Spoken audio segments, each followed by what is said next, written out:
इसके पहले भी हम लोग इस चीज का डिस्कशन किए थे कि determining the gene sequence during mapping requires analysis of multiple crossovers. और कल हम लोग इस चीज के बारे में डिस्कस भी किए कि जितने भी डबल गैमेट्स होते हैं और एक कंडीशन है आपका जहाँ पे इस चीज का हम लोगों को कई सारे स्टेजेस बताए गए हुए थे। यहाँ ये रहा आपका, जिसमें हम लोग ये चीज देखे थे कि अगर कोई भी दो जीन, जीन ए और जीन बी, अगर दोनों अलग अलग क्रोमोसोम्स पे अवेलेबल हैं तो इंडिपेंडेंट असॉर्टमेंट में आपके पास गैमेट्स जो हैं वो मिल रहे होते हैं नॉन क्रॉसओवर टाइप के। इसमें कोई क्रॉसिंग ओवर नहीं हुआ है। यानी अगर दो जीन रिकॉम्बिनेंट टाइप के कॉम्बिनेशंस आपको दिखते हैं लेकिन उनका लोकस अलग अलग है, ए और बी, उनका लोकस अलग अलग है जीन्स का, तो इसका मतलब है कि नॉन क्रॉसओवर टाइप का आपको सिचुएशन हुआ होगा और तब आपको एक मिक्स गैमिट टाइप का दिखे थे।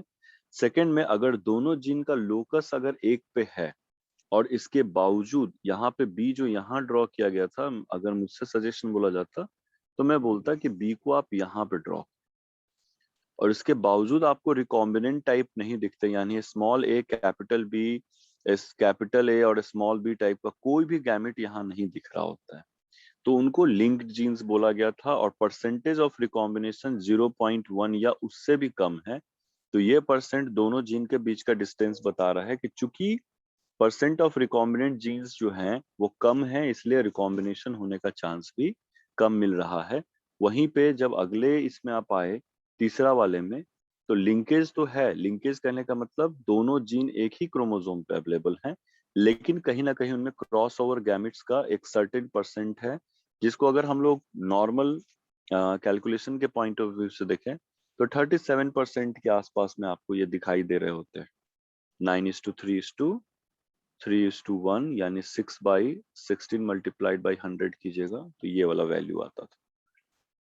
तो अप्रोक्सीमेटली हम लोग ये करते हैं कि ये होना चाहिए 637% के आसपास में, कुछ कम कुछ ज्यादा चलेगा। तो ये पता चलता है कि ये लिंक्ड जीन्स हैं और इनके बीच में कहीं ना कहीं एक क्रॉस ओवर हुआ है। and the distance, the extent or the percentage of crossover gametes will directly tell you that the distance between the two genes, जहाँ पे 0.1 है उनके बीच में डिस्टेंस बहुत कम है। 37% कहने का मतलब एक ऑप्टिमल डिस्टेंस है जिसके चलते क्रॉस ओवर हुआ था। तो अगर आप मैपिंग कर रहे हैं दो जीन को लेकर के, तब तो बहुत आसानी है, सिंगल क्रॉसओवर या सिंगल क्रॉसओवर से भी आप उसके बीच का डिस्टेंस लगा सकते हैं कि उनके बीच का डिस्टेंस है या नहीं, अगर वो लिंक्ड जीन है तो। अगर उनका लोकस एक ही क्रोमोसोम पे है तो। अगर वो लिंक्ड नहीं है, लोकस अलग अलग है, तब तो फिर कोई फायदा ही नहीं है इसको पढ़ाई पढ़ाई करने का। लेकिन चूंकि जब आप यूकैरियोटिक क्रोमोसोम के बारे में पढ़ रहे हैं तो वहां तो ऐसा तो कोई जरूरी नहीं है कि एक ही जीन या दो ही जीन एक क्रोमोसोम पे अवेलेबल है, नंबर ऑफ जीन्स अवेलेबल है। यस और यस सर। Yes sir. और कई सारे ऐसे हैं। आप ये भी कह सकते हैं कि सर हम लोग ऐसा भी तो कर सकते हैं, ए बी सी डी ई और एफ, ये सारा है तो हम लोग ई और एफ का क्रॉसिंग ओवर का कैरेक्टर देख लें, डी और ई को देख लें, सी और डी को देख लें, बी और सी को देख लें, ए और बी को देख लें, फिर ए और सी का भी उससे रेफरेंस पे पता चल जाएगा, ए और डी का भी पता चल जाएगा। अब आप देखिए, अगर आप हर एक दो, यानी अगर आपको दो जीन के बीच का डिस्टेंस निकालना आसान लग रहा है तो नंबर ऑफ एक्सपेरिमेंट्स कितना ज्यादा बढ़ाना पड़ेगा। और नॉर्मली बैक्टीरियल क्रोमोसोम नहीं है जिसके ऑफ स्प्रिंग्स बहुत जल्दी जल्दी प्रोड्यूस होते हैं और आप उसको ऑब्जर्व कर सकते हैं फिनोटाइप का। तो एक जहन में ये भी बात आती है कि अगर आप क्रोमोसोमल मैपिंग कर रहे हैं तो सिर्फ एक एक दो दो जीन को ही रेफरेंस करके क्रॉसिंग के रिजल्ट को एनालिसिस क्यों नहीं किया जाता है। तो रीजन है कि हमारे हमारे में रिप्रोडक्शन साइकिल्स बहुत स्लो होता है in comparison to the other organisms, in comparison to so many organisms, महीने तो लगते ही लगते हैं। उस कंपैरिजन में क्या होता है कि आपके पास सिर्फ दो दो जीन के हिसाब से मैपिंग करना is not a very good decision. So a study of a single crossover, एक second, study of a single crossover between two linked genes provide a basis of determining the distance between them। यानी अगर दो gene है और उनके बीच में single crossover अगर हुआ है तो एक बेसिक आइडिया आपको मिल जाता है कि दोनों के बीच का डिस्टेंस क्या है। However when many linked genes are studied, एक क्रोमोसोम पे बहुत सारे जीन्स हैं और सबको हमको पढ़ना है कि उस क्रोमोसोम पे वो कहाँ पे सिचुएटेड है, कहाँ पे नहीं। Their sequence along the chromosomes is more difficult to determine. Fortunately, the discovery that multiple crossover between the chromatids of a tetrad has facilitated the process of producing more extensive chromosome maps. तो tetrad के case में जब आपके पास tetrad का case होता है chromatids में, या आपने और भी कुछ एक्सपेरिमेंट डिजाइन किया जिसके थ्रू आप बहुत आसानी से फिर बाद में स्टैटिकल स्टडीज, परम्यूटेशन, कॉम्बिनेशन, इन सब चीजों को लगा करके तब आप और भी ज्यादा अच्छे से पता लगाए कि आप एक से ज्यादा, यानी एक से ज्यादा क्या, दो से ज्यादा जीन्स भी अगर एक क्रोमोसोम पे अवेलेबल है तो भी आप उसके सीक्वेंस को पता लगा सकते हैं. इज इट क्लियर और नॉट? Yes, sir. Yes, ठीक है. sir. तो as we shall see in the next, जैसे हम लोग आगे बढ़ेंगे, 3 or more linked genes are investigated simultaneously and it is possible to determine the first sequence of them of and then the distance between the genes. तो पहला आपको 3 या 3 से ज्यादा जीन्स या क्रोमोसोम्स के बारे में आप स्टडी कर पा रहे हैं. अल्टीमेटली क्या है, मैपिंग करने के बाद में बहुत सारे एक्सपेरिमेंट्स थे जो उसके बाद स्टार्ट हुए थे, बट एक हॉट स्पॉट टॉपिक बन जाता है अगर आपके पास में सर्टेन नंबर ऑफ क्रॉसेस दिए गए हुए हैं कुछ जीन्स के बारे में, तो उसका मैपिंग करने के लिए. अदरवाइज क्या है कि कई सारे जब आप जीन सिक्वेंसिंग कर चुके हुए हैं तो मैपिंग का जो है ना थोड़ा इंपॉर्टेंस ऊपर नीचे हो जाता है कि जब आपके पास एग्जैक्ट सीक्वेंस अवेलेबल है तो आप फिगर आउट कर सकते हैं. फिर भी इंट्रेंस पॉइंट ऑफ व्यू से एक हॉट स्पॉट है, तो चलिए इसको देखते हैं कैसे है. सो if it is possible that in a single tetrad, two tetrad कहने का क्या मतलब है? In a Sir, single four. tet 4 तो नंबर हो गया, हाँ. ठीक है. चलो, in a single tetrad, 2 or 3 or more exchanges will occur between the non-sister chromatids, mono मैंने बोल दिया, non-sister chromatids as a result of several crossing over event. यानी अगर आपके पास टेट्राड कहने का मतलब है होमोलोगस पेयर ऑफ क्रोमोसोम्स, ठीक है, यानी कि टोटल 4 नंबर ऑफ यहाँ पे अवेलेबल, और इनके बीच में टेट्राड का स्ट्रक्चर क्या है मैं दिखाता हूँ. This is what is your tetrad. 1 2 3 4, ये होमोलोगस पेयर ऑफ क्रोमोसोम्स हैं और ये नॉन सिस्टर क्रोमैटिड्स है. ये क्रॉस Yes, नहीं sir. बल्कि ऑरेंज और blue one is non sister chromatids. ठीक है. Yes, sir. नाउ अगर टेट्राड है तो उसके नॉन सिस्टर क्रोमैटिड्स के बीच में 2, 3 or more exchanges will occur between non-sister chromatids as a result of several crossing overs. Double exchange of a genetic material result from the double cross is shown in the figure 5.7. 5.7 मेरे ख्याल से यहाँ दिया गया होगा, ये 5.8 है, इसके पहले वाला है. This is the double crossing over जो 5.7 में मेंशन किया है. नॉर्मली इसके पहले का जो भी हमारा डिस्कशन था उसमें डबल क्रॉसिंग ओवर को मेंशन नहीं किया गया है. ठीक है. तो A Yes. Capital B capital C, again थोड़ा स्लो जाओ, थोड़ा स्लो जाओ. वंस वी आर डन, ठीक है, एक बार ये चीजें समझ में आ जाएंगी फिर उसके बाद दोबारा दिक्कत नहीं होगा. लेकिन अगर हम अंडरलाइन करके इंपॉर्टेंट पॉइंट निकाल करके आपको पढ़ाने की कोशिश करेंगे, कई बार ऐसा होता है कि कुछ चीजें जो आपको बेसिक्स में पता होनी चाहिए थी, जैसे टेट्राड हो गया, नॉन सिस्टर क्रोमैटिड्स क्या होते हैं, होमोलोगस पेयर्स क्या होते हैं, ठीक है. होमोलोग्स हमेशा कब तैयार होंगे? होमोलोग्स कब तैयार होंगे? रेप्लिकेशन के बाद. यस और नो?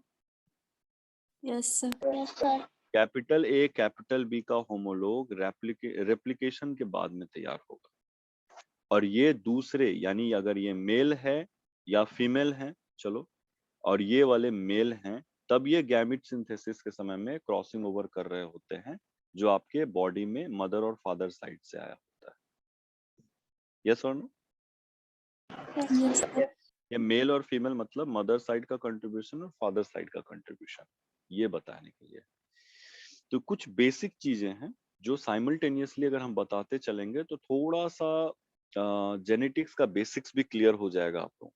तो डबल टेट्राड के समय में 5.7 है, जिसमें ये चीज मेंशन किया गया हुआ है यहाँ पे। Yes, so do you have this tetrad A, capital B, capital C, small a, small b and small c?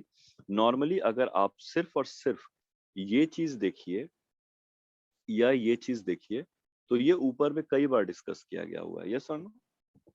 Yes sir. जिसमें linked, non cross over type का हम लोगों ने ये चीजें पहले भी डिस्कस की हैं। अब क्या कर रहे हैं कि एक से ज्यादा, दो से ज्यादा जीन्स के बीच का क्रॉस ओवर को हम लोग पढ़ रहे हैं, और अगर डबल क्रॉस ओवर होता है तो हम लोग के पास कितने गैमेट बन सकते हैं? एक गैमेट बनेगा कैपिटल ABC टाइप का, एक गैमेट बनेगा कैपिटल A, स्मॉल b और कैपिटल C टाइप का। ये ठीक है, एक बनेंगे स्मॉल a, कैपिटल B और स्मॉल c टाइप के। तो ये नॉन क्रॉस ओवर गैमेट हैं जो पेरेंटल टाइप के, याद रखिएगा टर्म्स याद रखिएगा, पेरेंटल टाइप के हैं, और ये डबल क्रॉस ओवर गैमेट्स हैं जो आपके हो रहे होते हैं। यहाँ पे एक नियम है जो आगे में मेंशन किया होगा कि जैसे ही एक क्रॉस ओवर कंप्लीट होता है ना, दूसरे क्रॉस ओवर की फ्रीक्वेंसी डिक्रीज कर जाती, फ्रीक्वेंसी सर क्यों? Goes down. ये ऑब्जर्व, अब फिलहाल मैं अगर अभी ये कह दूं कि चलो ठीक है, इसको ऑब्जर्वेशन मान के चलो। Total okay number of sir. Gametes क्या है, टोटल नंबर ऑफ गैमेट्स क्या होते हैं, टोटल नंबर ऑफ गैमेट्स क्या होते हैं कि अगर डबल क्रॉस ओवर का ऑब्जर्वेशनल वैल्यू ही बता रहा है कि वे 1% प्रोड्यूस हुआ है, रीजन क्या है, इससे ज्यादा अच्छा आंसर ये रहेगा कि हमारा ऑब्जर्वेशनल वैल्यू है कि डबल क्रॉस ओवर बहुत कम प्रोड्यूस हो रहा है, सिंगल क्रॉस ओवर बहुत अच्छे से प्रोड्यूस हो रहा है। ठीक है, यानी कि इसमें कुछ गैमेट्स ऐसे भी हो सकते हैं जो कैपिटल A, स्मॉल b और स्मॉल c के बने होंगे। यस और no? Yes sir. Single cross over हुआ है B और C, मान लो B का पोजीशन यहाँ है, तो ज्यादातर क्या चांस है, capital A, capital B, small c, यानी स्मॉल c या कैपिटल C, यानी A और B के बीच में कोई एक्सचेंज नहीं हुआ, और B और C के बीच में एक्सचेंज हुआ, या A और C के बीच में एक्सचेंज हुआ, ये वाला नहीं हो करके सिर्फ ये वाला एक्सचेंज हुआ है, तो उसकी फ्रीक्वेंसी ज्यादा आपको दिखाई दे रही है 37% के आसपास। कोई एक्सचेंज नहीं हुआ है, तो पेरेंटल टाइप के भी, non cross over parental type के भी सर्टेन परसेंटेज है।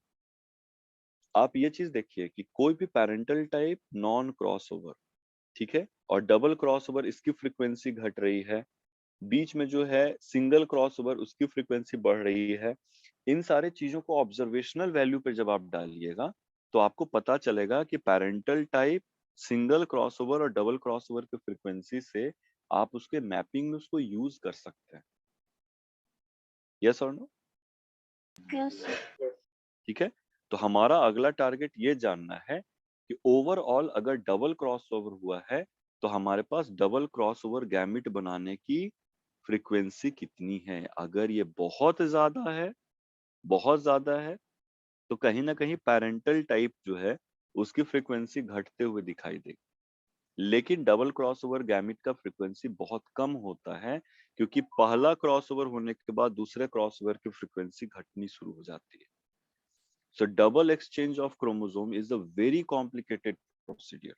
दो बार काइज़माटा बनाना है, फिर इसका रिजोल्यूशन आप आगे पढ़ेंगे होमोलोगस रिकॉम्बिनेशन में, इसका रिजोल्यूशन करना होता है, यानी इसको रिजॉल्व भी करना होता है।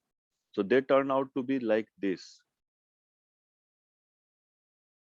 अब इसको रिजॉल्व करना है, यहाँ से कट करके एक्सचेंजेस करने होते हैं, ये 90 डिग्री इधर या 90 डिग्री इधर रोटेट करता है, फिर उसको रिजॉल्व किया जाता है कि कैसे कैसे जीन किधर सेग्रीगेट करेंगे।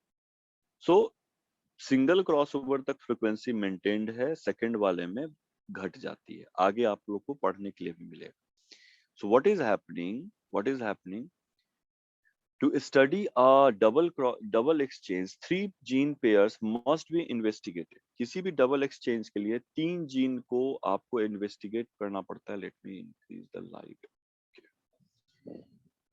ऑटो एडजस्टमेंट में क्या है ना, ब्राइटनेस अपने आप बहुत कम हो जाता है। Now double exchange, three genes pair must be investigated and each heterozygous for the two alleles. Heterozygous for two alleles कहने का क्या मतलब है कि जो जिस भी जीन को हम लोग पढ़ रहे हैं उसमें हेटेरोजाइगस कंडीशन अवेलेबल होना चाहिए। अगर यहाँ भी कैपिटल ए और कैपिटल ए हो जाएगा तो फिर आपको ये समझ में ही नहीं आएगा कि दोनों के बीच में एक्सचेंज हुआ है तो फ्रीक्वेंसी क्या रहेगी।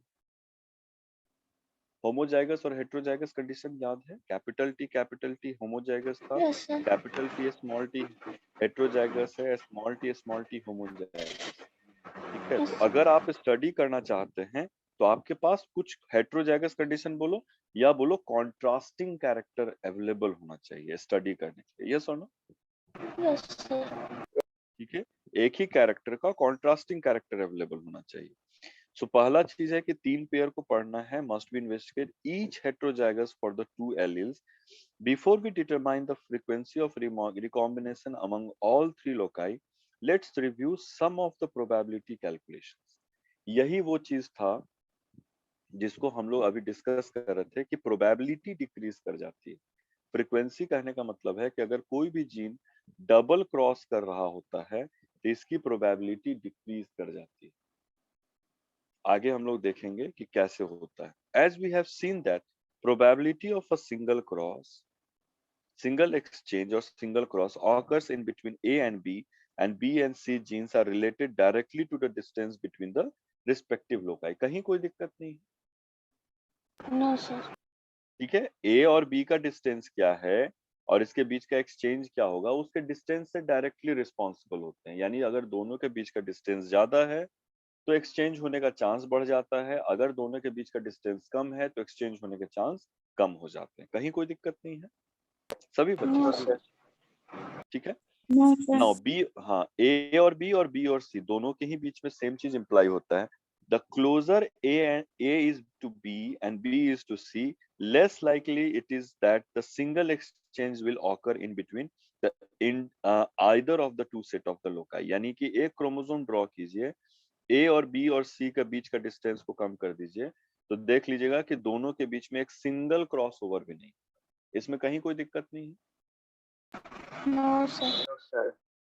ठीक है, हर एक लाइन को एक पॉइंट की तरह समझो, हर एक लाइन को एक पॉइंट की तरह समझो। जब आप सेल्फ स्टडी कर रहे होते हो, रीडिंग दे रहे होते हो तो पूरा पैराग्राफ पढ़ने की जरूरत नहीं होती है। एक लाइन पढ़िए, रुकिए, रिलेवेंट डायग्राम को ड्रॉ कीजिए, रिलेवेंट डायग्राम ड्रॉ करने के बाद में फिर से आगे बढ़िए कि क्या है क्या। In case of double crossover the two separate और इंडिपेंडेंट इवेंट और एक्सचेंज मस्ट ऑकर साइमल्टेनियसली। यानी कि अगर आप डबल क्रॉसओवर करना चाह रहे हैं तो A B C, small B और स्मॉल सी, हम ये मानते हैं कि ए और बी के बीच में एक्सचेंज हुआ होगा, बी और सी के बीच में एक्सचेंज हुआ होगा, जिसको हम मानते हैं कि ये दो इवेंट है, एक इवेंट नहीं, दो इवेंट है, लेकिन साइमल्टेनियसली हो रहा है। साइमल्टेनियसली करने का मतलब कि क्रोमोसोम बीच से टूटा हुआ थोड़े है कि एक बार में ए और बी के बीच में एक्सचेंज होगा फिर दूसरे बार में बी और सी के बीच में एक्सचेंज होगा, ऐसा तो होता नहीं होगा। यस और नो? No, sir. आप क्या करो, घर में ऊन होगा जिससे मम्मी स्वेटर बिनती हैं, आप एक छोटा सा Yes, कट sir. करो एक कलर का और हाँ और छोटा कट करो दूसरे कलर का, और बीच से इस ऊन को उठा करके इधर ऐसे रख दो, इस ऊन को उठा के ऐसे इधर रख दो और ब्लू वाले ऊन को उठा करके इधर रख दो, ऐसे कर। सो ये देखने में कैसे लग रहा है कि हाँ ये बात सही है कि ए स्मॉल बी और स्मॉल बी, कैपिटल बी और स्मॉल बी, इन दोनों के बीच में यहाँ तो एक्सचेंज हुआ है। अगर आप यहाँ दोनों को बांध करके कट कर दीजिएगा तो एक्सचेंज होते हुए दिखाई देगा। सेम चीज यहाँ पे भी, क्या स्मॉल सी, यार इस लाइन से हम परेशान हो चुके हो। Capital A, capital B, capital C, Zoom को इसका कुछ ना कुछ उपाय निकालना चाहिए। Small A, small B, small C. So ये एक्सचेंज होते हुए दिख रहा है। अगर आपने किसी भी छोटे धागे से इन दोनों को बांध दिया है, अगर आप कट करेंगे तो ये आपको दोनों इंडिविजुअल इंडिविजुअल इवेंट होते हुए दिख रहा है, लेकिन हो तो साइमल्टेनियसली रहा। यानी इंडिविजुअल करने का मतलब चलो ठीक है, ए और बी के बीच में एक्सचेंज हुआ, बी और सी के, लेकिन चूंकि ये क्रोमोसोम्स जुड़े हुए हैं एक दूसरे से, तो एक ही साथ हो रहे होंगे। यस और no? Yes, sir. Yes, sir. ठीक है, अब देखो ये डिलीट कर चुके हैं, लेकिन यहां से क्लियर। यस, अगर हम एक लाइन भी ऐसे ड्रॉ कर रहे हैं ना, तो सीधे ऐसे करके हो जा रहा है अपने आप। खैर, so occur in between either of sorry, the closer A B to B is less likely to single exchange. यहाँ तक हो चुका है। In case of double crossover, two separate and independent of events or exchange must occur simultaneously.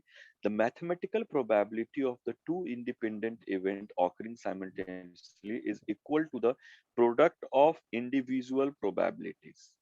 और ये product law imply होता है chapter number 3 में, जेनेटिक्स का प्रोबेबिलिटी कैलकुलेशन के बारे में दिया है। चैप्टर नंबर 5 हम लोग अभी चल रहा है। तो कहा जाता है कि दो दो इवेंट ए, बी और सी, दोनों इवेंट अगर एक दूसरे से जुड़े हुए हैं, स्मॉल ए, स्मॉल बी और स्मॉल सी, तो इंडिविजुअल इवेंट की जो प्रोबेबिलिटी होती है उसको मल्टीप्लाई करना होता है। अब शिखा को आंसर मिलेगा कि डबल क्रॉसओवर की प्रोबेबिलिटी डिक्रीज क्यों कर जाती है। Yes, sir.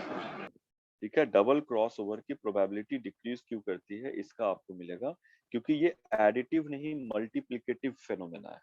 अगर इवेंट दो इवेंट हो रहे हैं और दोनों इवेंट साइमल्टेनियसली हो रहे हैं, दे आर इंडिविजुअल इवेंट है लेकिन साइमल्टेनियसली हो रहे हैं, एक दूसरे से जुड़े हुए हैं, तो वो प्रोडक्ट लॉ लागू होता है उसके प्रोबेबिलिटी पे। आगे हम लोग देखेंगे। सपोज दैट तो crossover gamete resulting from a single exchange is are recovered 20% at the time, यानी प्रोबेबिलिटी 0.2 है। यानी ए और बी के बीच में एक्सचेंज होने की प्रोबेबिलिटी 20% है। यानी कि टोटल अगर 10 इंडिविजुअल हैं तो उसमें 20% ही हैं जो capital A, small B, small A और कैपिटल बी टाइप के बनेंगे। समझ में आएगा ये चीज Yes, sir. सभी बच्चे? Yes, sir. ठीक है, और 30% प्रोबेबिलिटी होती है between B and C, that is 0.3। 0.2 और 0.3 क्यों लिखा है? 20% का मतलब 20/100 है, 30% का मतलब 30/100 है। तो इन दोनों के बीच का जो डिफरेंस है वो इस तरह से दिखता है। So the probability of recovering a double cross gamete arising from the two exchanges between A and B and C will be 0.2 multiplied by 0.3 is equal to 0.06। यानी डबल क्रॉसओवर में पहला क्रॉसओवर होने के बाद, इसको लैंग्वेज में मैंने बोला था कि पहला क्रॉसओवर हो रहा है और सेकंड क्रॉसओवर को भी होना है, तो आपके पास में डबल क्रॉसओवर की फ्रीक्वेंसी 6% के आसपास भी नहीं होता है, 6/100। यानी 100 में से 20 जो हैं वो ए और बी के बीच का क्रॉस मिलेगा, 20 जो होते हैं 30 जो होते हैं बी और सी के बीच के क्रॉस मिलते हैं, जबकि 6 ऐसे मिलेंगे जो कि सिर्फ और सिर्फ ए और बी के बीच का दोनों को ही एक्सचेंज किए हुए होंगे। सो आप इस एक्सपेरिमेंट से निकालिए कि पेरेंटल टाइप कितने हो जाएंगे यहाँ पे। 100 माइनस 20 प्लस 30 प्लस 6 यानी कि 56, यानी कि 100 minus 56 equal to 44। Out of 100 44 जो है वो capital A, capital B, capital C, small A, small B और स्मॉल सी टाइप के गैमेट बनाएंगे। यस और no? Yes, sir. Yes, sir. ठीक है, 20 जो होंगे वो कैपिटल ए और कैपिटल बी के बीच का एक्सचेंज है, यानी small A, capital B, capital C, capital A, small B, small C, ये इस तरह का सिंथेसाइज किया होंगे। 30 जो होते हैं वो बी और सी के बीच का एक्सचेंज हुआ है, यानी capital A, capital B, small C, capital small A, small B और कैपिटल सी टाइप के बने। और सिर्फ 6 ऐसे हैं जो बी और सी और ए और बी दोनों के बीच का एक्सचेंज किए होंगे। 6% वाले में कौन आ जाएंगे? Capital A, small B, capital C, small A, capital B and small C. इस टाइप के। अब आप समझिए कि सॉरी अब आप समझिए कि इस फ्रीक्वेंसी से 20, 30 और 6 इससे आप इसका मैपिंग करके देखिए ए और बी और सी का। ए और बी के बीच में फ्रीक्वेंसी कम है बी और सी के कंपैरिजन में, यस और नो? Yes, sir. Yes. तो B will be more close to A, yes और नो? Yes, sir. और बी और सी जो हैं वो अप्रोक्सीमेटली एक सर्टेन डिस्टेंस पे होंगे, तो इनका 20% फ्रीक्वेंसी हुआ है, इनका 30% फ्रीक्वेंसी हुआ है, लेकिन जब आप दोनों का जोड़िएगा तो इस तरह से यही आपका मैपिंग है, यही आपका मैपिंग है, small A small B and small C.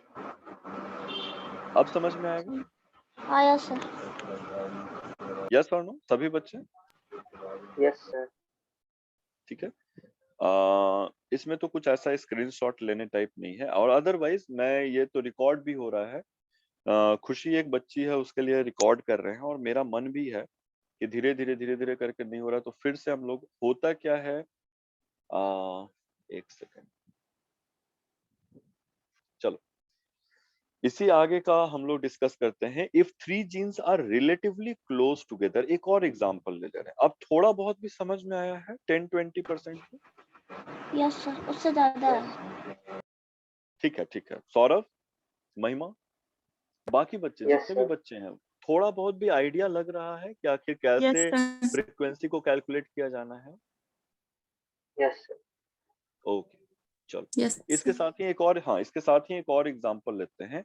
If 3 genes are relatively close together along one chromosome, A B और सी, वापस से 3 जीन लेते हैं, और हम लोग मानते हैं कि 20-30% और 6%, इसके अलावा हम लोग मानते हैं कि हम लोग 3 जीन का लोकेशन क्या है। Expected frequency of double cross gamete is extremely low, यानी ये 3 जीन फिर से ड्रॉ करो, बहुत कम है, और एक्सपेक्टेड फ्रीक्वेंसी जो है वो बहुत कम पाया जा रहा है कि ये तीनों जीन में डबल क्रॉस होगा, या ऑब्जर्व्ड हम लोग ये देखते हैं कि अगर डबल क्रॉस हुआ है, capital A small B capital C, small A capital B और स्मॉल सी, ये दोनों फिनोटाइप वाले या गैमेट वाले ऑर्गेनिज्म बहुत कम हमको मिले हैं।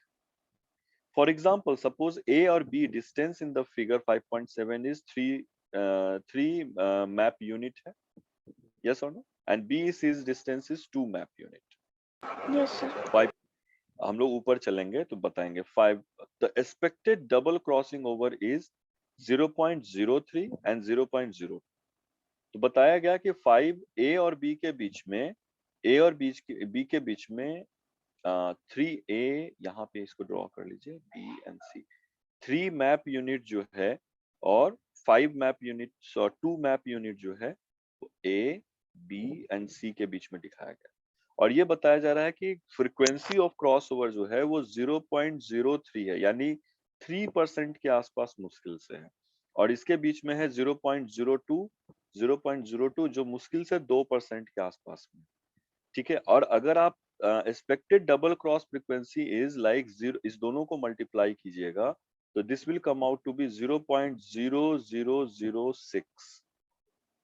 कितना कम है ये परसेंट वाइज देखिए, जो 0.06% यानी टोटल पॉपुलेशन का 1% भी ऐसा नहीं है which is going to produce this is going to produce your relevant result, yes or no? Yes sir. Yes. Everyone, yes or no? Yes, sir. ठीक है, so this translates to only 6 event in 10,000। अगर आप इसको convert कीजिएगा तो 1/0000 करके, तो आप देखिएगा कि 10,000 में सिर्फ 6 इवेंट्स, यानी अगर 10,000 ड्रोसोफिला बनता है तो 6 ड्रोसोफिला ऐसा होगा जिसके बीच में ये कॉम्बिनेशन अवेलेबल होंगे। व्हाइट आई, हम लोग इसको मान लो ये व्हाइट आई है, येलो बॉडी है और हेवी विंग्स है, तो वाइल्ड टाइप में ये कॉम्बिनेशन आपके पास में 10,000 ड्रोसोफिला में सिर्फ 6 ड्रोसोफिला का रिजल्ट आ रहा है। And this where closely linked genes are involved and a very large number of offsprings are required to detect the double cross event। तो डबल क्रॉस इवेंट के साथ में एक ये भी है कि लिंक्ड जीन, यानी एक ही क्रोमोसोम पे पाए जाने वाले सारे जीन्स जो एक दूसरे से बहुत नजदीक हैं, उनका अगर frequency, related frequency A B और बी सी का कम है, तो डबल क्रॉसओवर के लिए कम से कम 10,000 ड्रोसोफिला, वो भी तो प्रोबेबिलिटी है। 10,000 में मिलेंगे कि नहीं मिलेंगे इसकी कोई गारंटी नहीं। इसीलिए हम लोग कहे कि अगर आपके पास लिंक्ड जीन है और इंडिविजुअल डिस्टेंस अगर आपको पता है, तो आप ये पता लगा सकते हैं कि डबल क्रॉसओवर की फ्रीक्वेंसी कितनी होने जा रही है, कितनी नहीं। यस और नो? Yes sir. ठीक है। So in this example, it is Yes, likely sir. that a double, likely that a double crossover will be observed even if 1,000 of springs are examined. मतलब हम लोग ये यही चीज यहाँ लिखा प्रोबेबिलिटी के लिए, इवन इफ जो ऐड किया है कि unlikely that double crossover will be observed even, 10,000 पे भी मिलेंगे कि नहीं मिलेंगे इसकी गारंटी नहीं है। So it is the evident that 4 or 5 genes are being mapped. Even fewer triple or quadruple crossover can be expected to occur. यानी अगर हमने सिर्फ डबल क्रॉस में देख रहे हैं कि पहला क्रॉस होने के बाद सेकंड क्रॉस की प्रोबेबिलिटी घट रही है, तो आप आगे इमेजिन करते चले जाइए कि अगर हम 3 या 4, 1, 2, 3, 4, 5 और 6 अगर जीन का बात कर रहे हैं, तो इन सब में डबल क्रॉस हुआ होगा, क्वाड्रापोल क्रॉस हुआ होगा, ट्रिपल क्रॉस हुआ होगा, इसकी फ्रीक्वेंसी और कम होते जाएगी और प्रोबेबिलिटी कम होते चली जाएगी। यस और no? Yes sir. we can directly use the method कि आपके पास में सिंगल क्रॉसओवर के और डबल क्रॉसओवर के जो आपके फ्रीक्वेंसीज हैं, उसके हिसाब से हम लोग डायरेक्टली मैपिंग करना यूज कर सकते हैं। एक क्वेश्चन दिया गया हुआ है, that is problem number 14 on page number 138। ये आगे का एक क्वेश्चन दिया गया है कि आप इस चीज का आप एक निकालिए कि किस तरीके से आपके पास में क्रॉसिंग ओवर के थ्रू आप इसके बारे में पता लगा सकते हैं कि कोई भी जीन का लोकेशन कहाँ पे कहाँ नहीं। तो हम लोग बेटर ये है कि अभी जंप करने के बजाय हम लोग 3 पॉइंट मैपिंग इन ड्रोसोफिला का स्टेप वाइज स्टडी करते हैं। हम लोग ये कोशिश करेंगे कि किस 3 कैरेक्टर को उठाया गया। यस और नो? Yes sir. उन तीनों कैरेक्टर को जब हम लोग पढ़ रहे होंगे तो हम लोग ए, बी और सी ध्यान में रख के पढ़ेंगे कि ए और बी के बीच का फ्रीक्वेंसी कितना है, बी और सी के बीच का फ्रीक्वेंसी कितना है। इसके बाद दोनों की ही प्रोबेबिलिटी को मल्टीप्लाई करते हैं, तो डबल क्रॉसओवर के प्रोडक्ट होने का चांसेस मेरे पास में कितना है। तो आउट ऑफ 1000 कितना ये अवेलेबल है, कितना ये अवेलेबल है, हम लोग इस चीज को स्टडी करेंगे। नेक्स्ट क्लास हम लोग 3 पॉइंट मैपिंग इन ड्रोसोफिला को स्टार्ट करके we will try to finish it off by next class. कोशिश करेंगे कि कम से कम नेक्स्ट क्लास में इस चीज को कंप्लीट कर ले। यस और नो? Yes sir. सर इसको एक बार पढ़ लेंगे तो ज्यादा इजी होगा प्रॉब्लम सॉल्व करने एग्जैक्टली में। यही है। डिटर्मिनेशन ऑफ जीन सीक्वेंस के पहले तक मुश्किल से 2 पेज है, एक डायग्राम है और 2 पेज है। इसको पहले से एक बार के लिए रीडिंग डाल लीजिए, उसके बाद फिर हम लोग आगे का कंटिन्यू करेंगे। सौरभ, महिमा और जितने भी बच्चे अभी ऑनलाइन है, is it okay? Yes sir. ठीक है। Yes, sir. तो determining the gene sequence method 1 और मेथड 2, इसके पहले वाला जो है 3 पॉइंट क्रॉसओवर इन ड्रोसोफिला, एक बार के लिए उस एक्सपेरिमेंट को पढ़ लीजिए, उसके बाद फिर हम लोग कंटिन्यू करते चलेंगे। We will go really slow so that we are through with the mapping portion of mapping portion. Yes or no?